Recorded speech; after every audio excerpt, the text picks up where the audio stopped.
Bom, obrigado. Agora o resto da apresentação vai ser em portunhol. Tá. Bom, esse um pouco, a gente está operando em 5 países no mundo, né?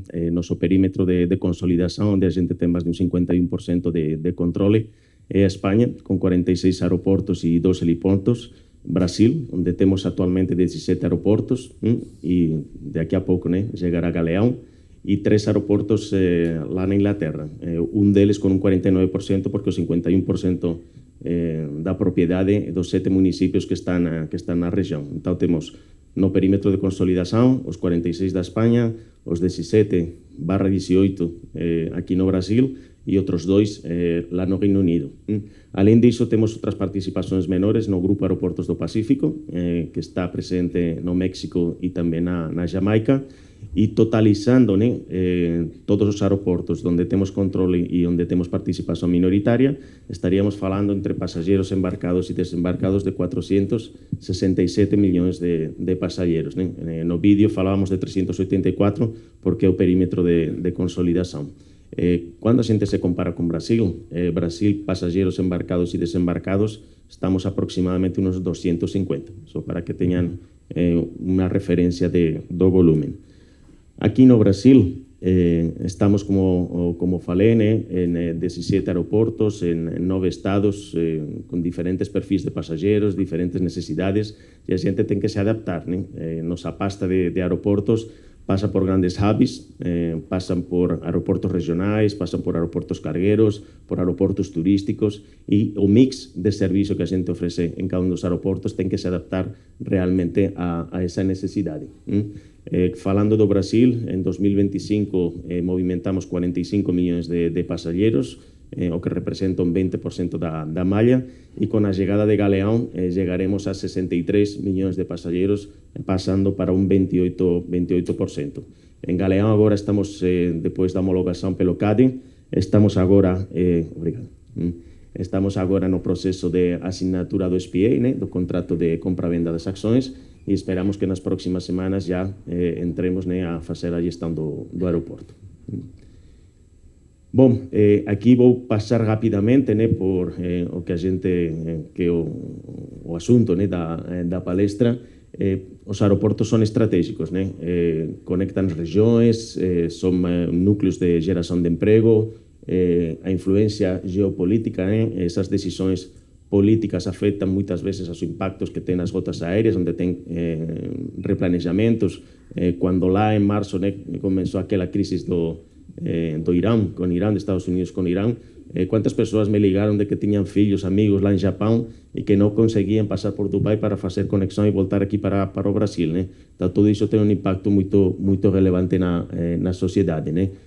Obviamente, quando se paralisam hubs, né, desse porte, como Dubai, como Doha, Frankfurt, alguns hubs que são super relevantes, todas as cadeias logísticas têm muito impacto, né? E não somos relevantes, né, na parte logística, porque quando a gente vê, por exemplo, a situação que tivemos do Covid, toda a aviação comercial tivemos uma queda de 95%, mas quanto importantes os aeroportos viraram nesse momento por questões de vacinas, distribuição de vacinas ou medicamentos para toda a população. Quando existem momentos de crise, e a gente vê, né, nas notícias, infelizmente, os aeroportos viram alvos estratégicos para poder ser atacados, né? A gente vê muitas vezes que, enfim, quando um drone bota uma bomba, onde é que cai, né? Em um aeroporto, em uma central elétrica, são alvos que sempre são procurados pelas pessoas que querem atacar algum país. Desde o ponto de vista de segurança nacional, uma interrupção dos aeroportos afeta diretamente também ao bem da sociedade, né? Hoje em dia também temos que cuidar muito toda a parte que tem a ver com a cibersegurança. A gente teve um evento, neste caso não por conta de uma questão geopolítica, mas há pouco tempo, né, aquela crise da CrowdStrike. A gente tem que estar muito bem coordenado em toda a malha dos aeroportos para ter planos de resiliência e de resposta, né, a impactos desse porte. A coordenação estratégica é super importante também. Quando se fecham aeroportos aéreos, já falei, aumentam os tempos de voos, consumo de combustível e custo para as companhias aéreas. Vou diretamente, porque tenho pouco tempo, vou diretamente para o Brasil. Brasil, eu acho que estamos em um momento que, com toda essa tensão geopolítica, Brasil está num momento de grande oportunidade, mas temos algumas dificuldades. E as dificuldades passam quando a gente avalia o mercado, porque a penetração do setor de transporte aéreo no Brasil é muito baixa. Falamos de voos per capita por população, estamos falando de um 0,5, quando outros países da região estão aproximadamente em 1, ou quando vemos regiões como Europa, Estados Unidos, estamos falando de 2 ou 3. Companhias aéreas têm receitas em reais e as despesas, 57% das despesas estão atreladas ao dólar. Uma companhia aérea, para poder criar um hedge de tipo de câmbio ou um hedge de combustível, são uns custos muito relevantes que impactam diretamente na performance dessa companhia. E agora, com a subida do custo de combustível, com essa volatilidade, quais são os impactos que a gente sente? Primeiro, a companhia aérea reprograma, e reprograma com uma visão de curto prazo, porque uma semana vemos que o barril está a 75, seguinte semana está a 100 e alguma coisa. Então, a volatilidade não é boa para um planejamento de uma companhia aérea. Segundo, vão reprogramar naquelas rotas que são mais rentáveis. Mas, quando o valor da passagem sube, o passageiro compra menos, fator de ocupação diminui, desprograma na rota. E isso nos impacta diretamente os aeroportos, porque não sabemos como a gente se planejar em um meio prazo. Estamos falando de meio prazo de 2, 3 meses para frente. Mas também existem oportunidades, como eu falava. Brasil é uma oportunidade.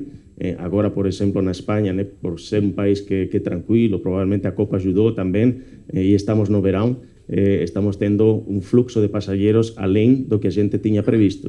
Então, como essas situações de calma, vamos dizer assim, em outras regiões, podem ser um atrativo para que as companhias aéreas tomem decisões de onde alocar toda essa capacidade. Enfim, conclusões: influência geopolítica na gestão, segurança nacional, cibersegurança é super importante, resiliência não só desde o ponto de vista geopolítico, mas também com as mudanças climáticas, onde tivemos aqui fortes ventos que impactaram no setor aéreo, tivemos o terremoto de Venezuela recentemente, que o aeroporto de Caracas teve um impacto importante na sua estrutura, ou as enchentes no Rio Grande do Sul, que afetaram o aeroporto de Porto Alegre. Então, as infraestruturas também têm que ser resilientes nesse sentido. Investimentos e inteligência é essencial. Então, enfim, ultrapassei um pouquinho o tempo. Essas serão as principais mensagens e fico à disposição para qualquer pergunta. Obrigado. Obrigado.